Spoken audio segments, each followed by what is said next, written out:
Hi guys, welcome back. We shall now be talking about acute kidney injury in a patient.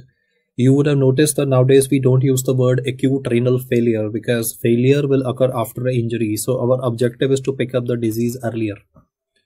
We are now using stage 1, 2 and 3 to classify the damage that would be occurring in the kidney parenchyma. The parameters to be considered in this classification are serum creatinine and urine output. Normal urine output is 1 ml per kg per hour, and in these patients it will definitely take a hit and would go down by as much as 50% and even more subsequently.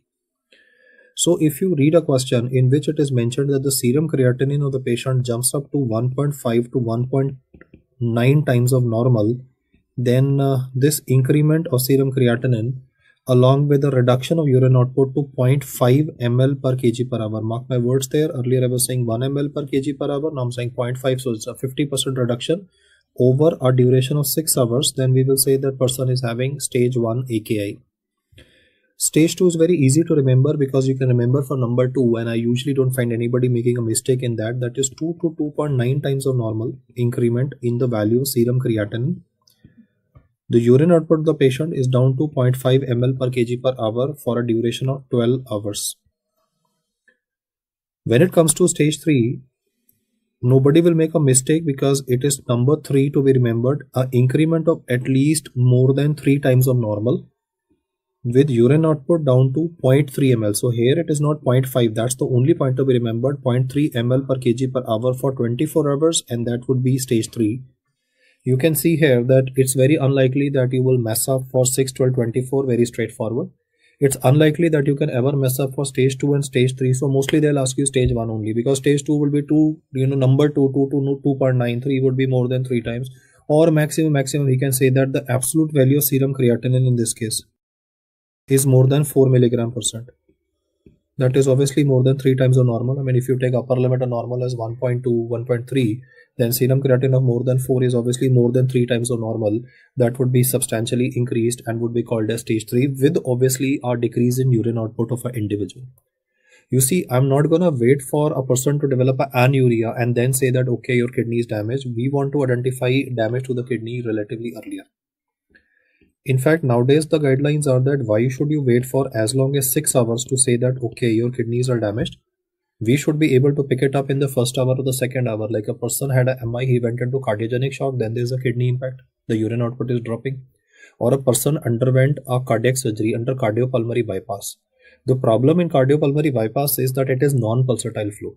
And non-pulsatile flow will reduce the blood supply to both cortex and medulla, and outer medulla is very vulnerable to hypoxia. So in cardiopulmonary bypass, due to non-pulsatile flow, the medulla can undergo necrosis. There could be acute tubular necrosis occurring in a patient. So you read about post-operative patients developing a renal failure. So if a person is having post-operative renal failure, I should be able to pick it up early. That is why nowadays they have started asking regarding biomarkers of acute kidney injury. Like in myocardial infarction, biomarker earlier one would be elevated troponin I, and ECG findings will anyway develop. But sometimes ECG findings may not occur, or the ECG findings may not be very specific to diagnosis of MI if there's a coexistent conditions like bundle branch block, etc. But troponin I elevation will tell you there is necrosis. Similarly here, biomarkers of acute kidney injury, which should be remembered for the current perspective of the exam. The first one has a very peculiar name, that is NGAL, that is neutrophil gelatinase. In fact, when you read the name first time, the impression is as if you are reading about a molecule which is related to immunity. That is why I've written it first. Biomarker which has a very peculiar name, neutrophil gelatinase associated lipocalcin. This NGAL will be checked not in the blood, it will be checked in the urine of the patient. So urinary NGAL values help you, elevated values help you identify acute kidney injury even before stage 1 starts. The next one most guys are able to answer, and you would have read also so many times, KIM1. That would be kidney injury molecule 1. The third molecule to be remembered is interleukin 18, IL-18. All these parameters are checked in the urine of the patient. So urinary NGAL, KIM1, interleukin 18 are markers or biomarkers of acute kidney injury. If they ask you to select first, because in the book it is first written KIM1, so that is what I put a mark on to highlight single best answer. Obviously all three are biomarkers of acute kidney injury. And when it comes to identifying the damage in the patient, we also need to identify that what is the etiology simultaneously, because then you can aggressively manage the patient. Let me say a person is having a blocked Foley's catheter. That would be a post-renal cause. If a person is having diarrhea, rice water stool, and the circulation is compromised, that would be a pre-renal cause. And if a person is having nephrotoxins, like this person consumed antifreeze, that is the coolant in the car radiator, then in those circumstances, the patient will be having a tubular necrosis or multiple myeloma. There would be a tubular damage in a patient. So I simultaneously, when I'm evaluating the patient, that yes, the kidneys are getting compromised, I need to find out the etiology also. So let us now look at the etiology for development of renal failure, which is artificially classified as pre-renal, renal, and the post-renal variety. Out of the three varieties, the most common one that we encountered in clinical practice is the pre-renal variety. Here I am forced to mention a page of Harrison, that is 2099 20th edition of Harrison, that mentions that pre-renal variety is the commonest one. Why I'm having to do that is because I got queries saying that some portals or some apps have told that renal variety is the most common one. Well, I'm giving you the reference of Harrison. You can check by yourself on that page. It is written categorically that the commonest subtype of acute AKI is pre-renal, right on the first page of acute kidney injury chapter. Now in the pre-renal variety, it is hypovolemia under perfusion. The best example I can mention is rice water stool in cholera. The purge rate was very high by the child. The child from village was brought to primary health center and then to a district level hospital. The circulation of the kidney failed. Another cause for this could be congestive heart failure. The perfusion of the kidney has been compromised. The third cause that you need to remember is a person of massive ascites. Let us say this is a patient of alcoholic cirrhosis who has developed massive ascites. Massive ascites is a condition where there is redistribution of fluid in the peritoneal cavity. I mean, after all, the fluid should be in the blood vessels, but here the fluid is in the peritoneal cavity of the patient. So massive ascites patients will be having a reduction in the amount of circulating fluid volume. I repeat my statement here. Patients of massive ascites will be having redistribution of fluid in the third space. Fluid should be in the blood vessels, so circulating fluid volume is lesser, so blood supply to kidney will also be lesser in the patient. Therefore, you would have seen lots of time that when the liver will fail, the kidneys will also begin to fail. I am talking about the most important MCQ wise, not the most common cause, but I'm saying MCQ wise the most important pre-renal cause of acute kidney injury that you need to remember, which is called as hepatorenal syndrome. What it basically means is that you're having a patient of massive ascites. Since he did not take proper treatment or you did a delayed diagnosis, whatever, the circulating fluid volume and the perfusion of the kidney is reduced and his creatinine is shooting up. In a cirrhotic patient where albumin is lesser, you are having a rise of creatinine. We call it hepatorenal syndrome. It is further of two varieties. That is why I have shot a separate lecture on hepatorenal syndrome that you can watch in the liver section. In hepatorenal syndrome type 1, you will be having a stormy onset where a person of massive ascites will deteriorate as early as a little time frame of 2 weeks. In a 2-week period, the serum creatinine of the patient will shoot up to as much as a value of more than 2.5 milligram%. That is almost double of normal. You have ensured normal perfusion of the kidney. You might have given a fluid bolus to the patient just to be sure that okay, the kidney perfusion is good. You have even stopped diuretics in the patient, because you see normally you give spironolactone to all patients of ascites. So you thought that maybe the patient is having over usage of diuretics, that is why the blood supply to kidney is lesser. So I have taken all the due precautions. I have stopped diuretics to prevent any dehydration of the patient. I have given a fluid bolus to ensure normal perfusion of the kidney, but still the creatinine is rising and is going even beyond these values in a span of as little as 2 weeks in a known case of cirrhosis. Then it is hepatorenal syndrome type 1. On the other hand, hepatorenal type 2 will be seen relatively developing gradually and would be seen with people with refractory ascites. For refractory ascites, we might have to go in for shunt surgery like TIPS, or we might continue with the same treatment if the person does not want to go for TIPS. But hepatorenal syndrome is a cause of development of pre-renal variety of renal failure, or the etiology behind it is pre-renal, because I explained the concept again. The persons with ascites have decreased circulating fluid volume as compared to you and me. I mean, the fluid should be in the blood vessels, it is redistributed in the peritoneal cavity, so the perfusion of the kidneys is compromised. Coming to the fourth point, the explanation can be understood like this, that the afferent arteriole and efferent arteriole. So AA is afferent arteriole, EA is efferent arteriole. Afferent arteriole works by vasodilation. Efferent arteriole does vasoconstriction. Please appreciate how do we maintain our normal GFR.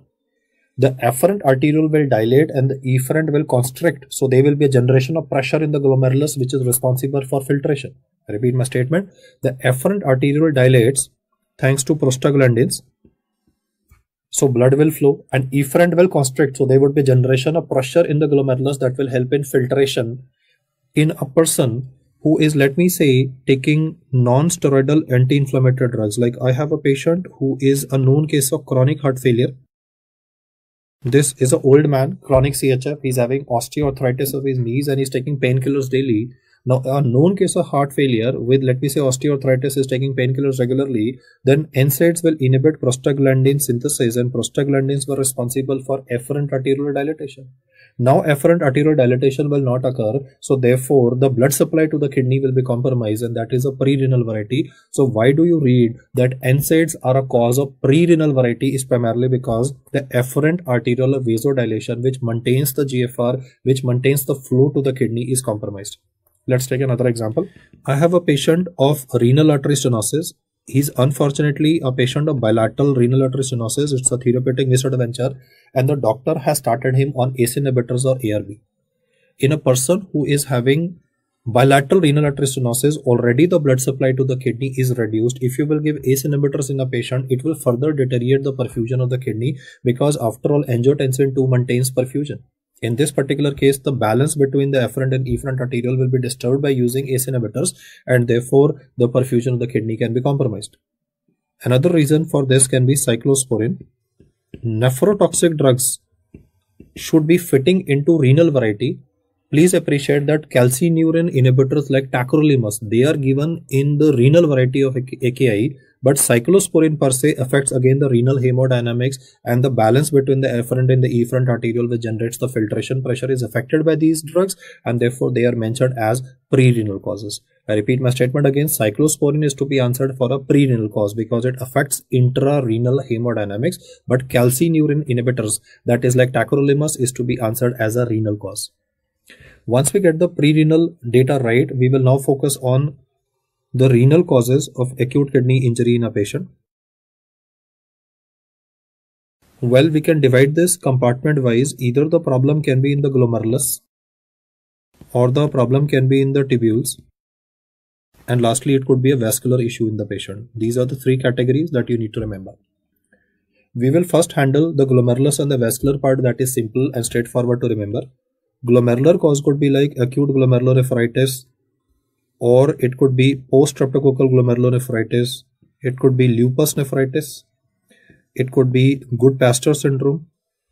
It could be vasculitis related to anti-neutrophil cytoplasmic antibody, that is ANCA. So glomerular causes are related to everything having or ending with the word GN, or could be diseases which could be like Goodpasture.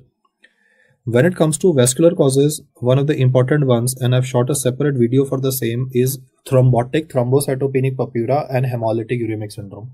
I will describe these topics in the subsequent slides before you, and you can also listen to a separate lecture on thrombotic thrombocytopenic purpura, but it would be a vascular cause related to the perfusion of the kidney getting compromised. Then is malignant hypertension, in which you read about flea-bitten kidneys and you read about fibrinoid necrosis of blood vessels, is a vascular cause. Then is renal vein thrombosis. Remember, renal vein thrombosis is a renal cause. I'll just draw a diagram subsequently before you and explain to you how it is a renal cause. But at the moment, remember, it would be a vascular cause responsible for the renal variety of acute kidney injury. The next condition that I'm writing before you is very peculiar if you're reading it for first time. And well, a highlight of this disease is eosinophiluria, atheroembolic kidney disease. As the name suggests, there would be some emboli that will be blocking the small blood vessels of the kidney. And I will again explain this disease to you in the subsequent slide. But at the moment, one of the hint in the questions that you will always get with respect to atheroembolic kidney disease is the statement written eosinophiluria. Well, eosinophiluria per se is not diagnostic of atheromyolic kidney disease. I'm not saying that, but I'm saying that if you read eosinophiliuria in a question, one thought process of yours is that it could be atheromyolic kidney disease or it could be allergic interstitial nephritis in a patient.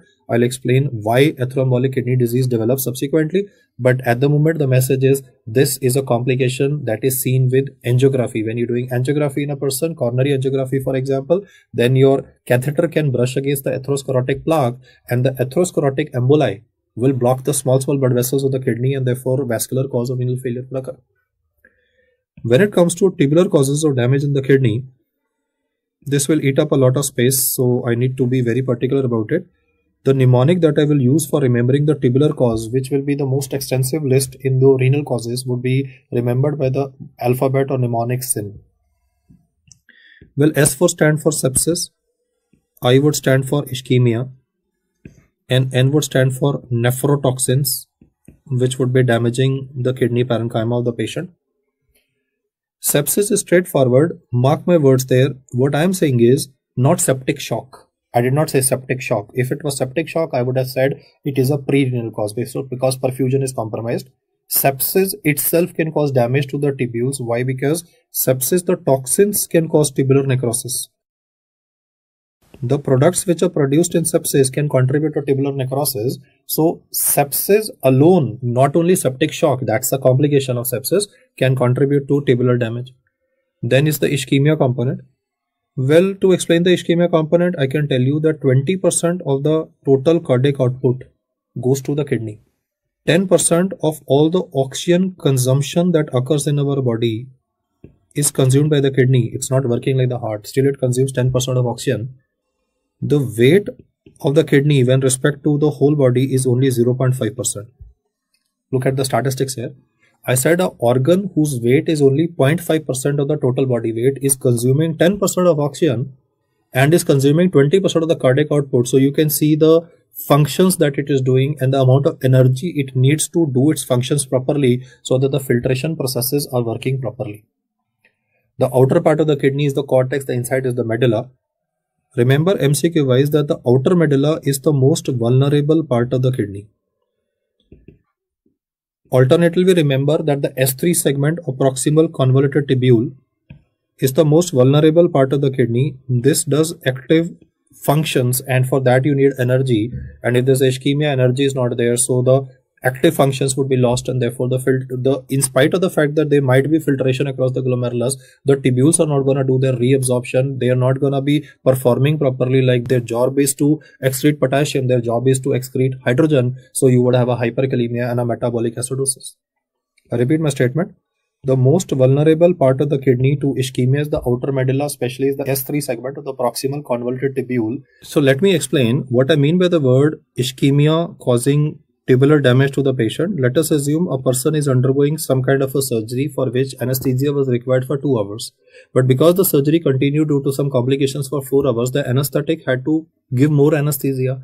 If you give more anesthesia to the patient, all anesthetic drugs are vasodilators and they contribute to less blood supply to both cortex and medulla. And medulla has relatively more propensity to suffer from ischemic damage. So there's a possibility that kidneys can shut down due to prolonged anesthesia.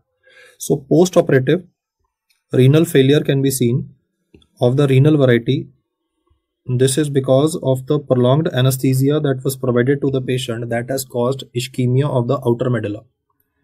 Or I can give another example. This patient was on cardiopulmonary bypass machine. He's undergoing a open heart surgery and he is on cardiopulmonary bypass machine. So cardiopulmonary bypass machine produces non-pulsatile blood flow. That non-pulsatile blood flow can again be a reason why the medulla of the patient may not be able to get sufficient amount of oxygen and may not be able to function properly. What I also mean by post-operative is atheromyolic kidney disease. Now you will notice that I mentioned atheromyolic kidney disease even on the right hand side as a vascular cause. So I want to tell you that this is an artificial classification in which the same disease can be written 2 times also, because you see, we have created this classification for our understanding, because we can compartmentalize and identify that, okay, this part of the kidney is involved. So when I say atherosclerotic kidney disease, like the person underwent an angiography, the angiography will result in the emboli to be released from the atherosclerotic plaque, and they will block the small blood vessels. So blood vessels are blocked, so that is why we call it vascular. And because there is blockage of the blood vessels causing ischemia, so it is also a ischemic cause. The next statement that I'll mention before you might sound a little surprising with respect to burns and pancreatitis. You see, traditionally speaking, when I say patient of burns, then there would be fluid loss from the body, and he should be classified as a patient having a pre-renal variety of acute kidney injury. But the point is, when you have a patient of burns and pancreatitis, once he reaches the medical facility, what we do is we give aggressive fluid resuscitation in the patient. You see, I'm not saying that a burns patient did not get medical care, then he will have pre-renal. He did receive medical care, he received aggressive fluid resuscitation. In patients of burns and acute pancreatitis, the fluid tends to leak out of the blood vessels, and a person can start developing abdominal compartment syndrome because the capillaries have become leaky due to pancreatitis process, due to burns process, and therefore the person is having, you are pushing in fluids through a wide bore cannula, but all that fluid is going where? Peritoneal cavity, and the patient is developing abdominal compartment syndrome. If the pressure of the peritoneal cavity will become more than 20, it will compress the renal vein from outside. Mark my words there, I'm not saying renal vein thrombosis, I am saying that the abdominal compartment syndrome that will develop here will cause compression of the renal vein of the patient, and therefore again the perfusion of the kidney is compromised. So if a person of burns is not treated, they can be pre-renal, but if it is treated aggressively and there's a fluid leak contributing to abdominal compartment, the definition being more than 20 to 25 centimeters of water, then the patient can end up with renal vein compression and a ischemic damage to the kidney. For the list of nephrotoxins, due to lack of space at this place, I would like to use a different slide to explain the nephrotoxins component to you. There would be 2 varieties, endotoxins, but before we go to the next slide, let us just revise the information that we've studied here so that we get the orientation right. I said for renal, we are dividing into 3 components, that is glomerulus, tubules and vascular component. Glomerulus and vascular, I don't think so you need any effort to remember them separately, because names are like this, no, glomerulonephritis, GN writing, renal vein thrombosis, atherosclerotic kidney disease, so you know embolism will occur in the blood vessels. For tubular, remember the mnemonics SIN, sepsis, ischemia, nephrotoxins. And ischemia component can be post-operative, it could be post-resuscitation of a burns patient, and nephrotoxin component is a little extensive. So I will now be explaining to you the aspects related to nephrotoxins, which are responsible for the renal variety of AKI in a patient. As I mentioned, artificial classification is exo and endogenous causes. So let's discuss them individually. First is exogenous causes, which are relatively easy to understand. This person is using Chinese traditional herbal medicine. This could be containing a product by the name of aristocolic acid. This is a toxin which is present in these so-called herbal medicines. It is responsible for what also the textbook mentions as Balkan. Balkan would be central part of Europe, countries like Yugoslavia, former Yugoslavia, Bosnia, Herzegovina, Serbia. So Balkan nephropathy. So this is found in 2 areas, that is central part of Europe and then in China. So aristocolic acid is a exogenous toxin that the person is taking in thinking that it will increase his stamina, it will increase his daily concentration performance, but it is causing harm to the kidney. The next one is rather more important from exam perspective, aminoglycoside toxicity. Right from 3rd year in medical school, we are taught gentamicin, amikacin are nephrotoxic molecules. But then the MCQ surprises us by saying that aminoglycosides will cause non-oliguric acute kidney injury. I mean, I started the topic by telling you that urine output normal is 1 ml per kg per hour. In acute kidney injury, it will be reduced by 50% or even more. And look at the surprising thing that I'm telling you, non-oliguric renal injury. Non-oliguric would here mean that the urine output of the patient will be more than 400 ml per day. Then how is it possible? Well, you have to understand that aminoglycosides basically cause damage to the collecting duct of the kidney. In the collecting duct of the kidney, we have V2 receptor, which is responsible for reabsorption of water. What will happen is that when this molecule will damage this collecting duct, therefore the V2 component will not be able to function properly, and whatever water is present in the collecting duct, that would still be lost. So therefore the very peculiar terminology I want you to remember is non-oliguric acute kidney injury is seen with aminoglycoside toxicity. Another exogenous agent that you have to remember is amphotericin B. That's again a very standard question. Amphotericin B, which is used in cryptococcal meningitis, can cause renal failure in overdosages. Why? Because it can cause tubular damage in a patient. Then can be anti-cancer drugs like cisplatin. They will again contribute to tubular necrosis in a patient, and a similar manifestation would be developing in a patient. For the next cause, I can give an example like this, that my hospital has declared that today on the World Heart Day, there will be a camp where coronary angiography will be done at a dirt cheap price of only 5,000 rupees. There was a huge rush of large number of patients because my hospital has launched a scheme of an angiography being done at cheap price. Now, I was the only resident on duty who was responsible for filling up the forms of the patient, and unfortunately for my bad luck, this was a diabetic patient with elevated creatinine of 2.5. I, however, did not even check his serum creatinine report, and I sent him for angiography. Angiography will be done.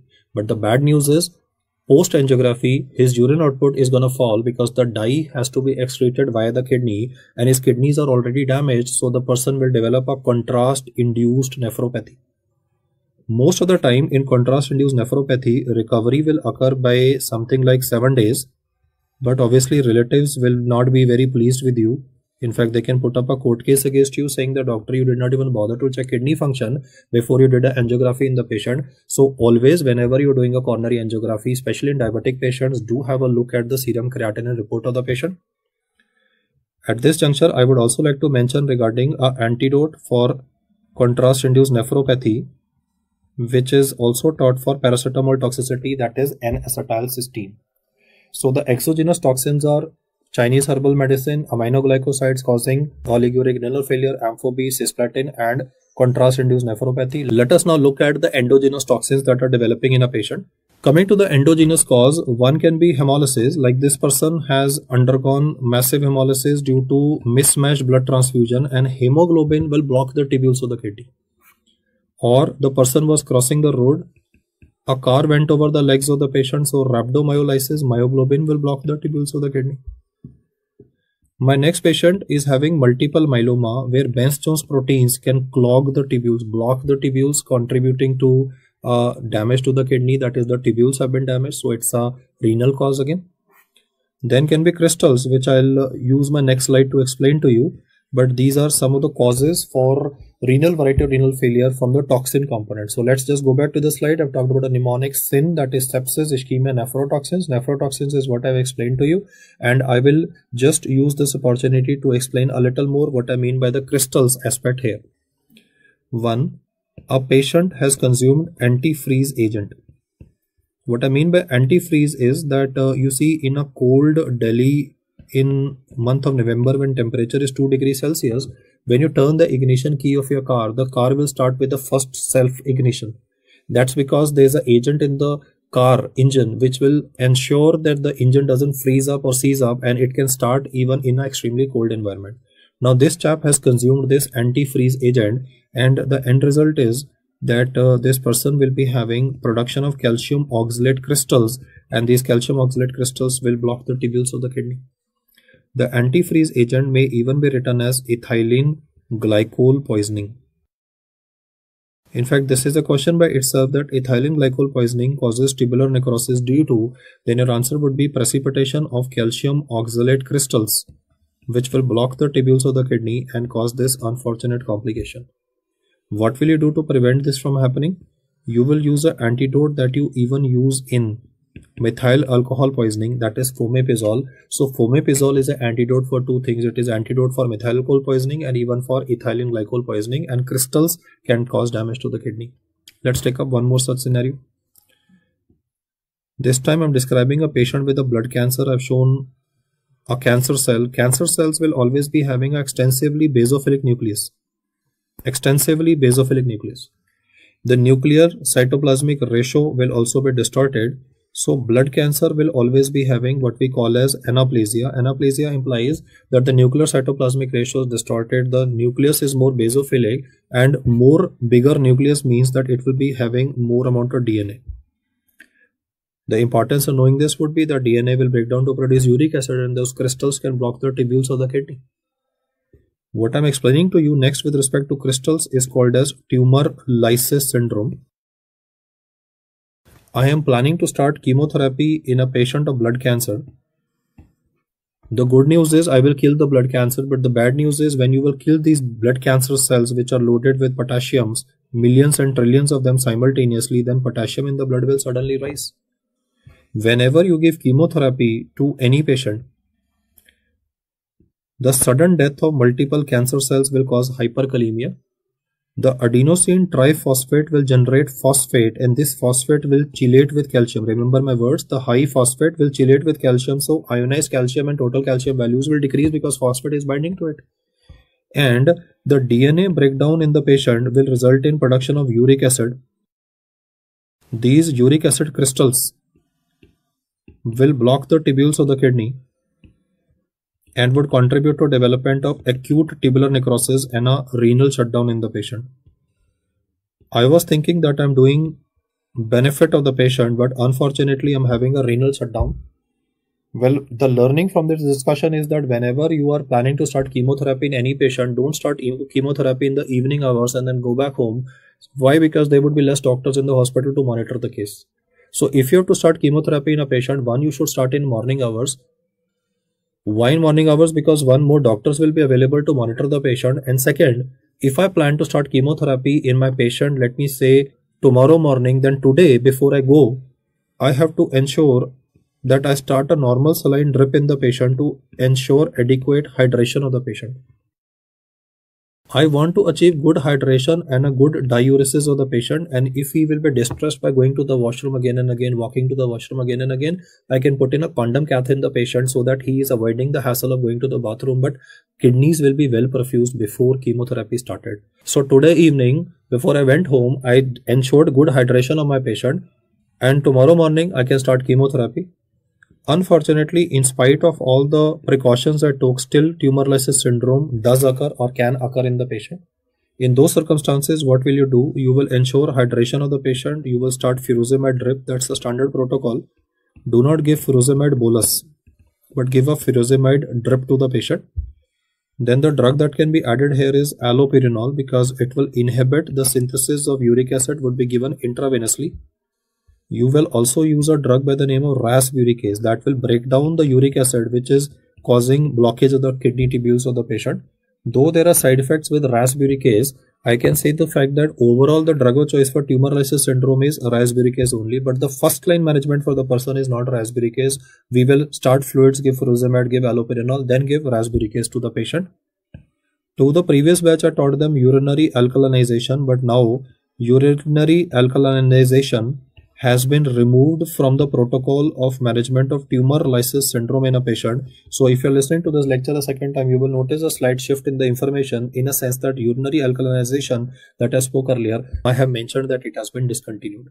So the crystals aspect that I've explained to you are two to be remembered. One is antifreeze, that is ethylene glycol poisoning. Second is tumor lysis syndrome in a patient.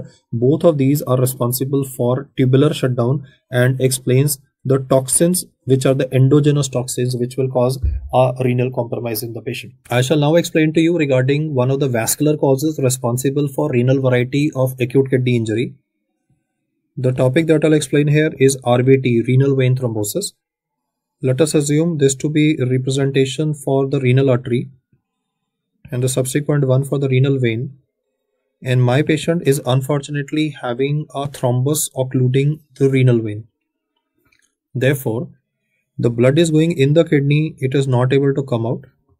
This will result in development of extensive amount of congestion in the kidney parenchyma of the patient, and the kidney will become enlarged. If you read a question that is describing to you regarding renal shutdown by talking about features of anuria, metabolic acidosis, hyperkalemia in a patient, and then goes on to say that in this particular individual with AKI, there is a unilaterally enlarged painful kidney. Remember my words, in hydronephrosis you can again be having a unilaterally enlarged kidney, but it is not a painful kidney. But unilaterally enlarged painful kidney is a feature that is encountered with RVT, that is renal vein thrombosis. The investigational choice for identification of this condition would be answered by you as Doppler, because there would be a drop in the signal due to the blockage of the renal vein of the patient. And the bad news is that this thrombus which is formed here can embolize from here, and these emboli can then travel via the inferior vena cava to the lungs of the patient. So one of the complications that can be seen in patients of renal vein thrombosis is pulmonary embolism, and then you will have to handle the patient on lines of either a massive or a submassive pulmonary embolism. Renal vein thrombosis is to be remembered because of the etiology also. Why does it occur? Well, when it comes to pediatrics MCQ, like it begins by describing a child, then you have to think in terms of diarrhea with dehydration. You see, if a person is losing lot of water from the body, then the packed cell volume in the body will increase. There would be increase in viscosity, sluggish circulation that can explain the development of RVT.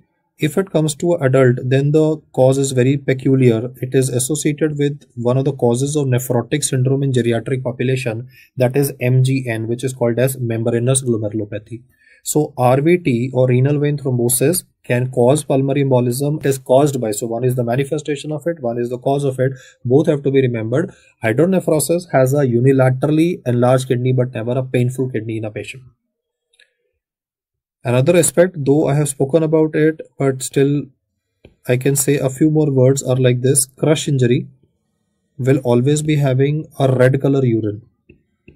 Do not answer rifampicin for red color urine because it will have an orange discoloration of urine. So red urine is a feature that you read with porphyria. Then obviously can be beetroot ingestion. The third reason why you read about red urine is crush injury, myoglobin. And then can be urological causes. That could be like the person is having a bladder stone, bladder outlet obstruction, and the edges of the stone are jagged, so it's blood mixed with urine that is coming in the patient. In fact, urological causes are one of the important causes of gross hematuria. Microscopic hematuria is obviously Burgess disease. The problem in crush injury is that myoglobin will physically block the tubules of the kidney, and therefore there would be a renal shutdown developing in a patient. Similarly, let us assume that a person, he is a soldier and he is posted in Chhattisgarh or he is posted in Northeast where terrorists or Naxals are there. So this particular individual, he is a commando and he is operating deep inside the jungles. In the jungles, obviously, there would be mosquitoes, and with mosquitoes would come falciparum.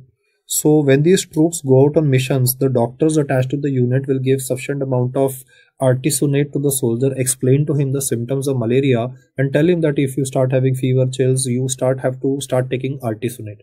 But sometimes in falciparum malaria, the parasitemia can be so much that there can be extensive hemolysis occurring in the body of the soldier, and this hemolysis will cause the soldier to pass a black color urine that would be called as a black water fever, which is a complication of falciparum malaria, and hemoglobin will block the tubules of the kidney and the kidneys will shut down.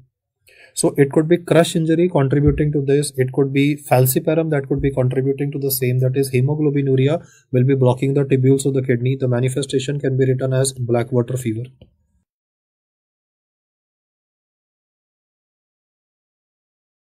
These are some of the miscellaneous causes that I am describing before you, though I have mentioned them in the table that I was trying to explain to you earlier, but then a little bit of extra information would help you understand better why the manifestations are occurring in a patient. Another cause to be remembered and has been enumerated earlier is atheroembolic kidney disease. Let us see how it will show its manifestations. I have a patient in my hospital today who is undergoing coronary angiography. This is the aorta of the patient, this is the renal arteries which will be supplying the kidneys, and then the aorta will end up in the iliac arteries. This is the iliac artery bifurcation. My patient is having atherosclerosis involving the abdominal aorta. So yellow is representing the atherosclerotic plaque which is present in the abdominal aorta of the patient. The red is representing the guide wire. This guide wire of mine is going up from the femoral artery because I want to do angiography. So I'll first send up a guide wire, then send a catheter and do angiography. So this guide wire of mine or the catheter which I am sending upwards has gone upwards, causing a damage to the atherosclerotic plaque.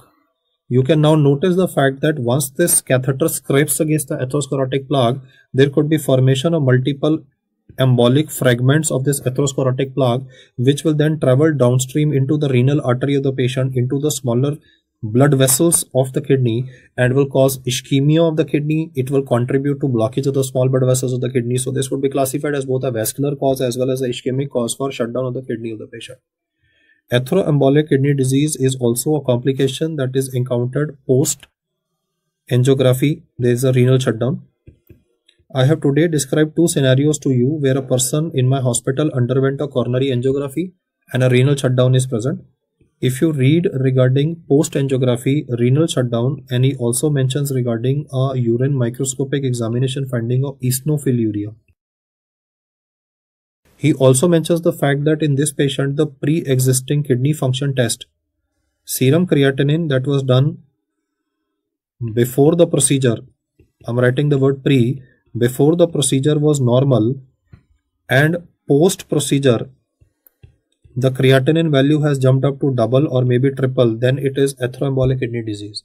Remember, if a person is having contrast induced nephropathy, then the serum creatinine before the procedure will obviously be elevated and post will further be elevated. I repeat my statement, if a person of diabetic nephropathy, his serum creatinine is 2.53.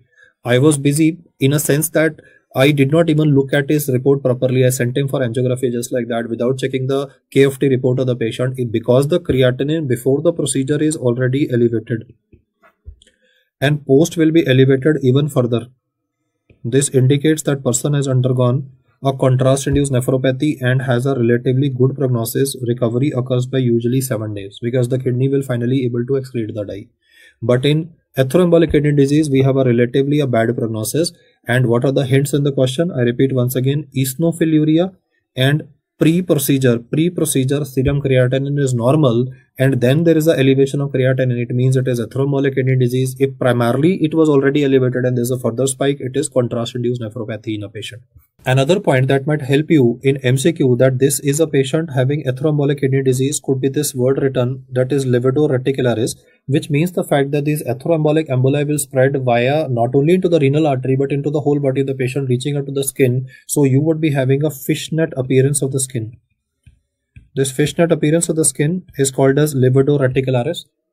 Another information, if given, is a bonus for you, that is mention of retinal plaques, because obviously these atherosclerotic emboli will distribute everywhere. So if he says the word Hollenhurst plaques or he says retinal plaques, then it gives more credibility to the diagnosis of atheroembolic kidney disease in contrast to contrast-induced nephropathy that I mentioned. These are the two complications of coronary angiography that you should be remembering. Another renal cause that I want you to remember is called as HUS, hemolytic uremic syndrome, which is also called as TTP, thrombotic thrombocytopenic purpura. This is caused by a bacteria that is E. coli O157H7. I have shot a separate lecture on thrombotic thrombocytopenic purpura in the kidney section. You can go through that. But this bacteria can produce a toxin that is called as Shiga toxin that will activate the complement system and can cause a complement mediated hemolysis. The damage occurs in the small blood vessels in the kidney. Therefore, we call it MAHA, microangiopathic hemolytic anemia. I repeat my statement. The H here stands for MAHA, that is microangiopathic hemolytic anemia, where when you will do peripheral smear of this individual, you will be able to notice normal RBCs, and then you will be able to notice these Helmert cells or schistocytes. These would be the dead RBCs which have been damaged by the complement system. So hemolytic uremic syndrome 1 has a H, that is microangiopathic hemolytic anemia. Instead of writing MAHA, he might write the word Coombs negative hemolytic anemia. The peripheral smear finding would be very characteristic Helmert cells which are shown here. The second feature that will develop in this patient will be renal failure or uremic manifestations, which can range from development of encephalopathy, nausea, vomiting, uremic pericarditis, uremic melena.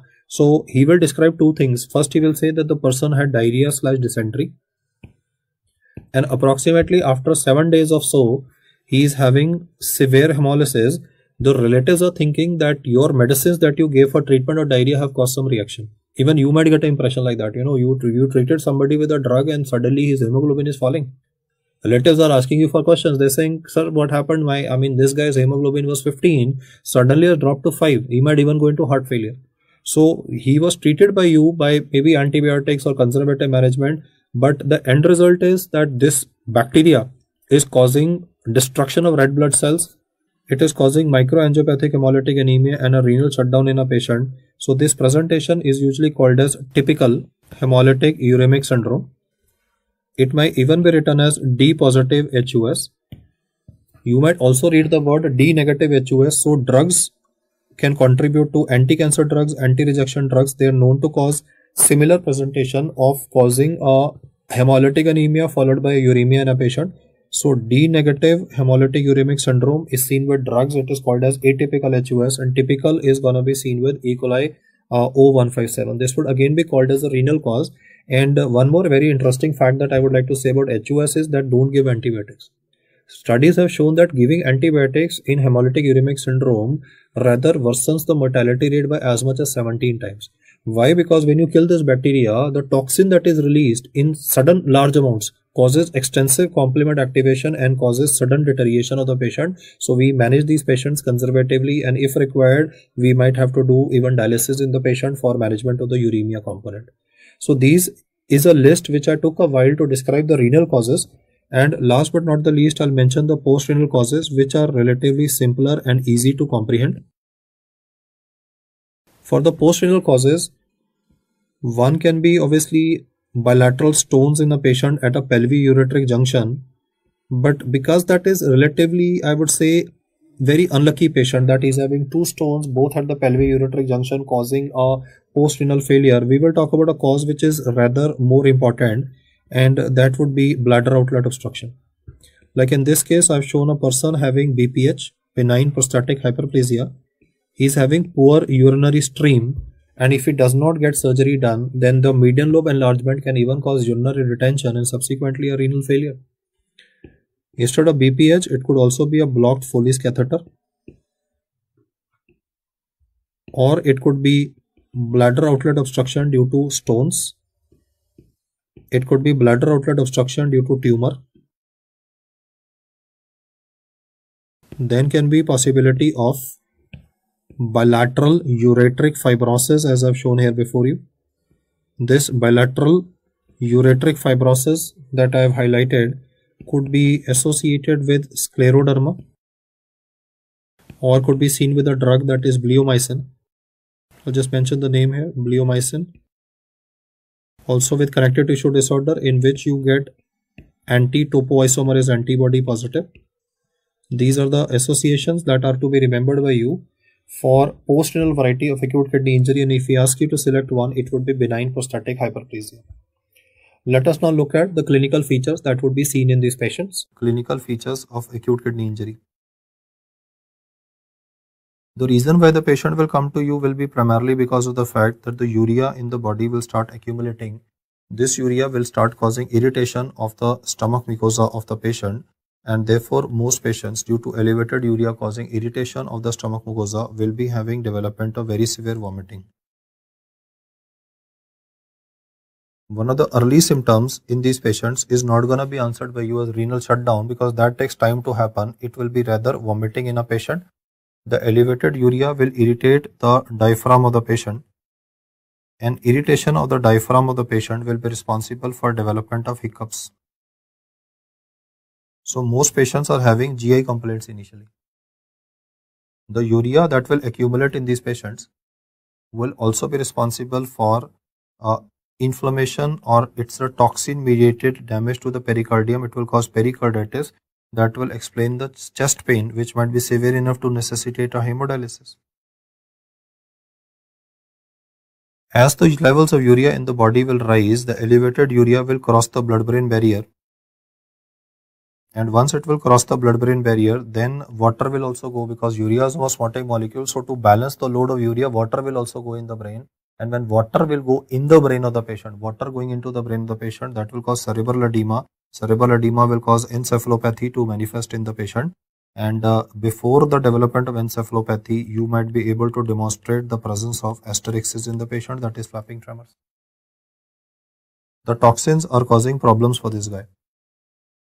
The glomerular filtration rate of the patient is less, so renin will increase and high blood pressure will occur. In fact, in acute kidney injury, there can be so high blood pressure that patient can develop hypertensive encephalopathy. Whenever a patient with hypertensive encephalopathy presents to your hospital, you must always think of kidney involvement. Hypertensive encephalopathy either occurs due to kidney involvement or endocrine involvement, and renal involvement usually causes very high blood pressure to the range of, let me say, 220 by 130 with evidence of papilledema, that is target organ damage, is already demonstrated in the patient, along with renal shutdown that will gonna happen very soon. In these patients, because there will be volume overload, you see the kidneys are not being able to excrete all the water, so volume overloading will occur. This volume overloading will explain the puffy eyes that will develop in these patients subsequently. The volume overload will explain the development of pulmonary edema in these patients. So all patients who are having AKI can subsequently develop pulmonary edema, and due to this pulmonary edema, they might be having breathlessness that might make you feel as if you're dealing with a cardiology case. The pulmonary edema will worsen with the supine position because volume overload is causing congestion in the heart. So position dependent dyspnea might be seen. It is only later that we realize that it is renal shutdown that is the cause of all these complications that is developing in the patient, and we will be either having a oliguria and then an anuria in the patient, anuria being defined as urine output less than 100 ml per day. So these are the usual reasons. They start with GI complaints and then end up with development of renal shutdown with high blood pressure and volume overloading causing puffy eyes and dyspnea. Now you will have to do a workup of the patient, and for workup of the patient you will be doing a KFT that will show a deranged elevated serum creatinine. The rise of the serum creatinine of the patient will be directly proportional to the damage in the kidney. Like if it is injury, you might be having doubling. If it is a tripling, it could indicate a failure. In these patients, you will also get electrolytes checked. On evaluation of the electrolytes, you will notice sodium will be less and potassium will be high. You see, sodium is less because of the dilutional effect, because there's a water overload in the patient. There is a presence of a hyponatremia in a patient. This I would call as hypervolemic hyponatremia. Renal failure is an example of hypervolemic hyponatremia developing in a patient, and because of inability to excrete potassium, the potassium values will also spike in the patient. Since potassium values will spike in the patient, it's a good idea to do a ECG, and the ECG can demonstrate presence of hyperkalemia in the form of presence of tall tented T waves. So you can see in the figure that if you will be doing ECG in this patient, you will be able to demonstrate the presence of very big, they are bigger than the QRS complex. I mean, they are bigger than the QRS complex. This is the QRS complex, and the R wave is bigger, and you can also notice some magnitude of ST elevation. So ECG finding of ST elevation is seen in this image. Along with ST elevation which is present, if I just zoom in, ST elevation which is present, you can also see the presence of tall tented T waves.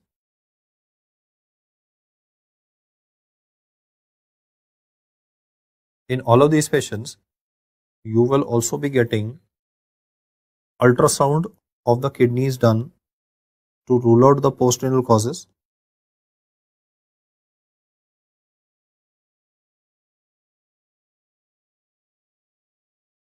You also have to do a ABG in the patient because you want to demonstrate the presence of metabolic acidosis.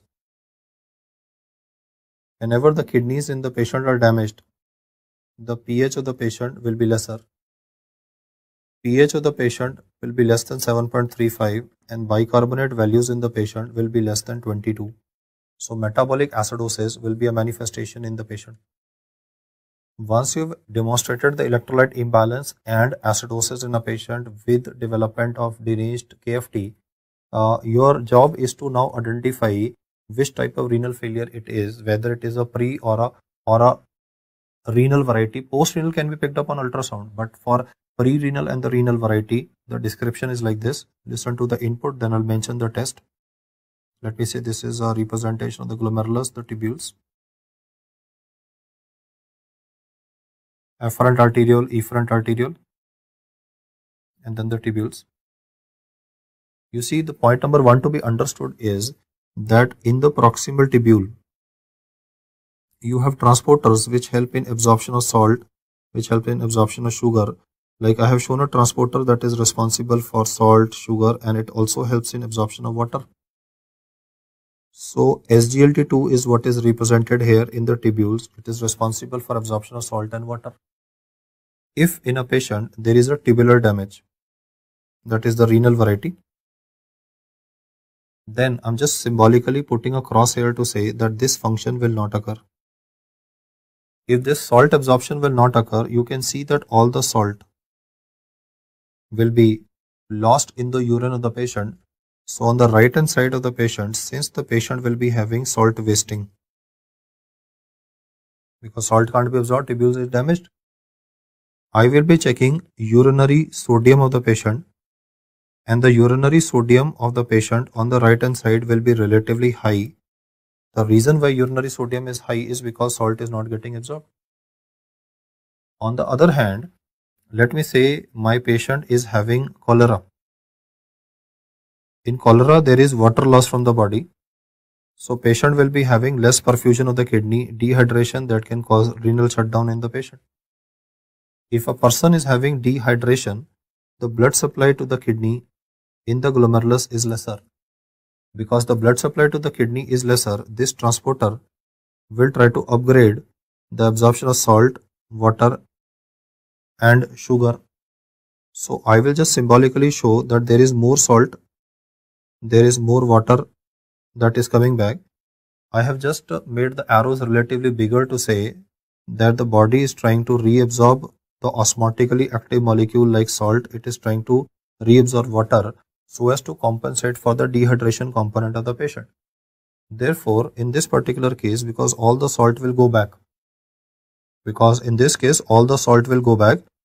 urinary sodium of the patient will be relatively low. So part number 6 of mine is regarding urinary sodium. I'll say this again in case you missed it out. If you focus on the right hand side of the discussion, you can see the fact that on the right hand side I have shown damage to the tubules. If tubules are damaged, then salt cannot be absorbed from the PCT and there would be salt wasting, so high urinary sodium. And on the left hand side, because salt and water both are less in the body, because the cholera causes loss of both of them.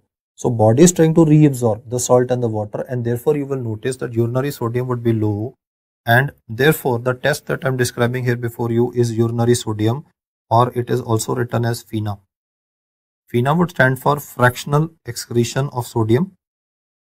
Fractional excretion of sodium is low in cases of pre-renal variety. Cholera is a pre-renal variety, whereas fractional excretion of sodium is more than 1% in the tubular damage. Example of tubular damage is acute tubular necrosis. So in MCQs, whenever you read the word FeNA, fractional excretion of sodium less than 1%, it is indicative of pre-renal variety. And whenever you read FeNA, that is fractional excretion of sodium more than 1%, it is suggestive of the renal variety.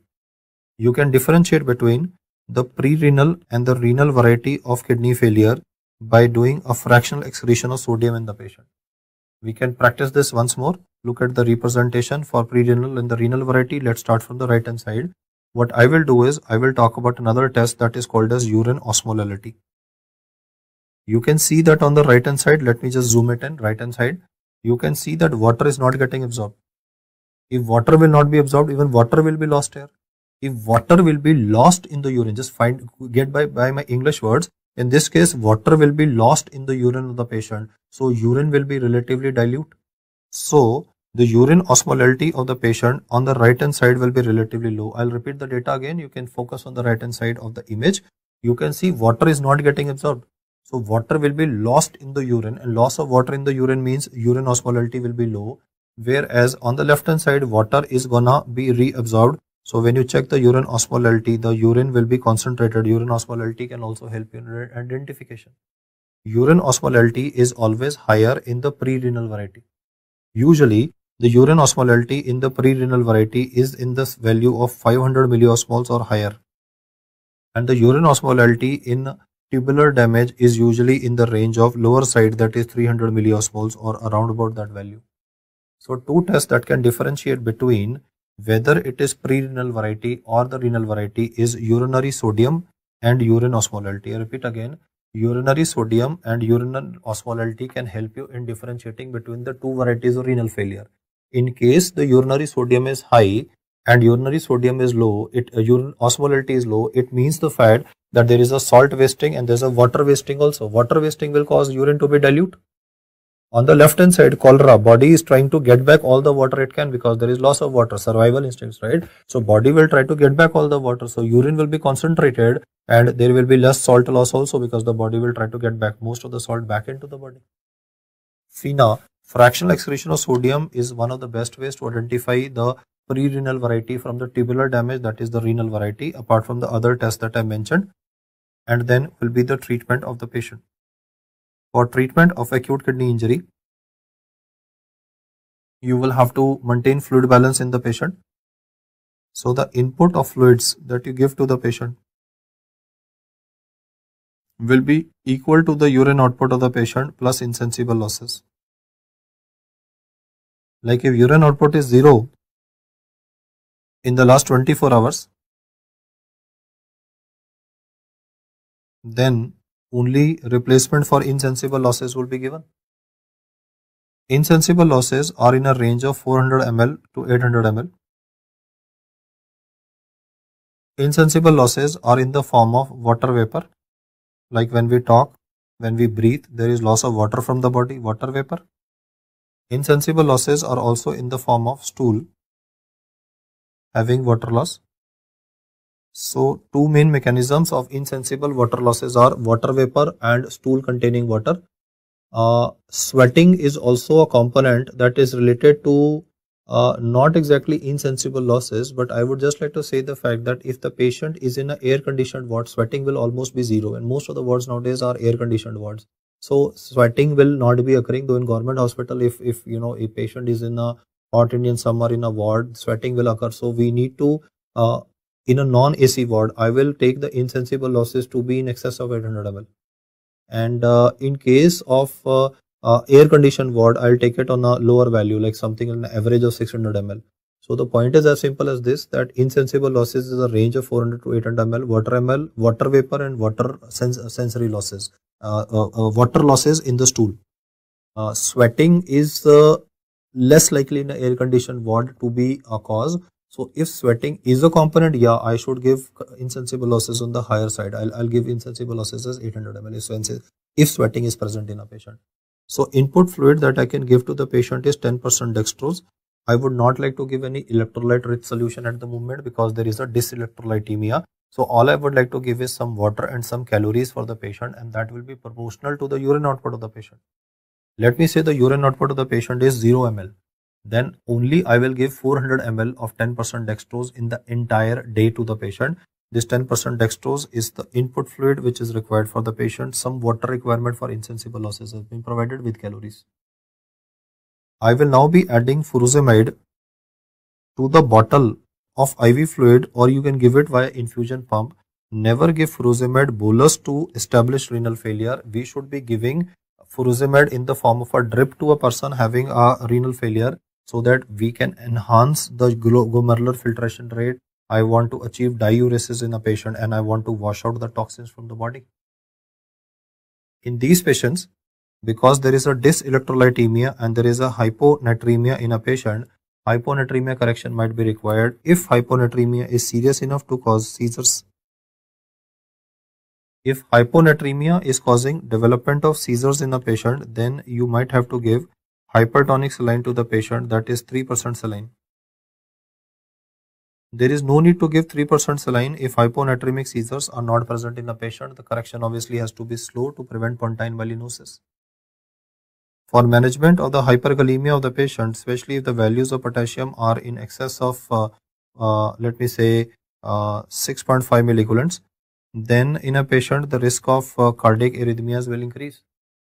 So if potassium is very high in the patient, the drug of choice that can lower the value of calcium in the blood is calcium gluconate. That can antagonize the effect of potassium is calcium gluconate. Please remember that calcium gluconate does not cause any potassium values to change.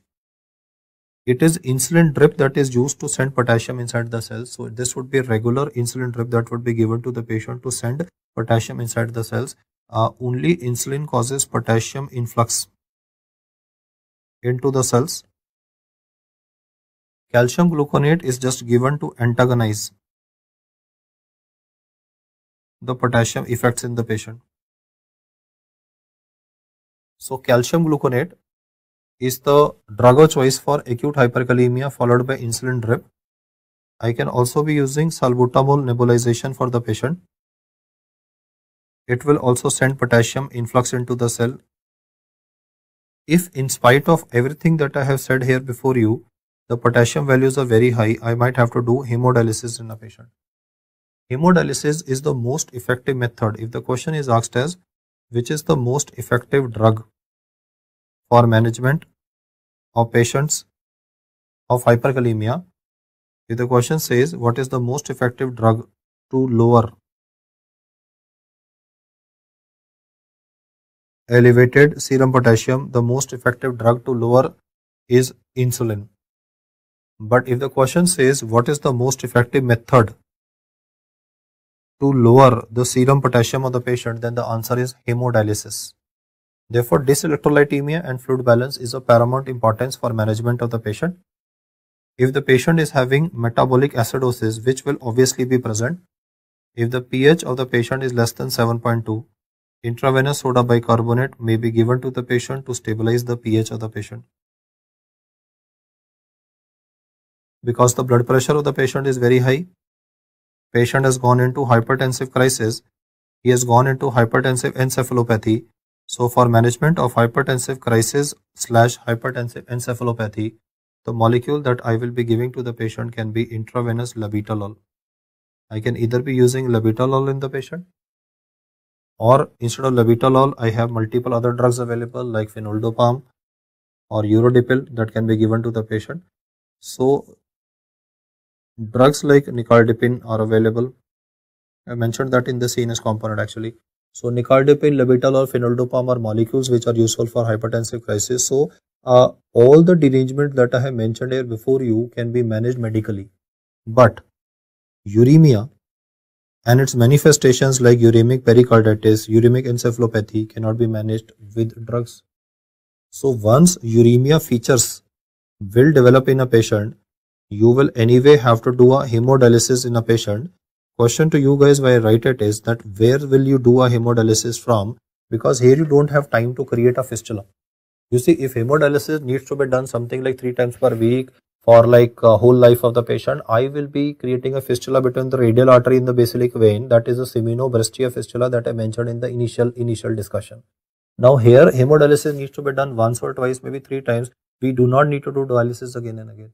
So if hemodialysis needs to be done in a patient maybe once or twice because kidney will anyway recover, then we will be using a central access. So we can be using a subclavian double lumen catheter in the subclavian vein, or we can use internal jugular vein.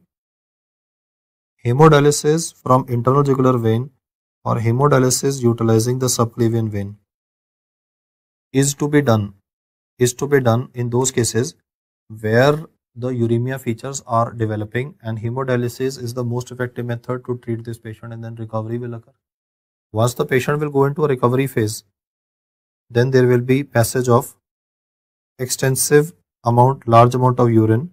In recovery phase of polyuria, in recovery phase of kidney injury, there is a development of polyuria. Because of polyuria in the patient, what can happen is, due to loss of water from the body, hypernatremia can occur. Loss of water from the body, relative hypernatremia can occur. And because in this particular case, there is going to be development of, loss of electrolytes from the body.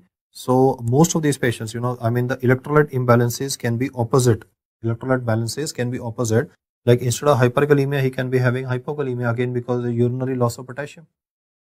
So recovery phase of AKI, the electrolyte imbalances are opposite to the to the electrolyte imbalances that are found in the initial phase of kidney damage. I've not gone into the pathological component of like a initiation phase or a maintenance phase, but I've tried to emphasize the main clinical features that are asked, and I've also tried to talk about active intervention that needs to be done in patients of acute kidney injury. And if all these procedures that I've described before you are done on time, then in the patient we will be definitely able to ensure recovery of the kidney function. It is all about early identification. So most patients will recover. Some can go into acute or chronic kidney damage, but recovery is definitely possible with early identification in acute kidney injury. And the etiology wise discussion that I've had is the one which is MCQ is important. Thank you.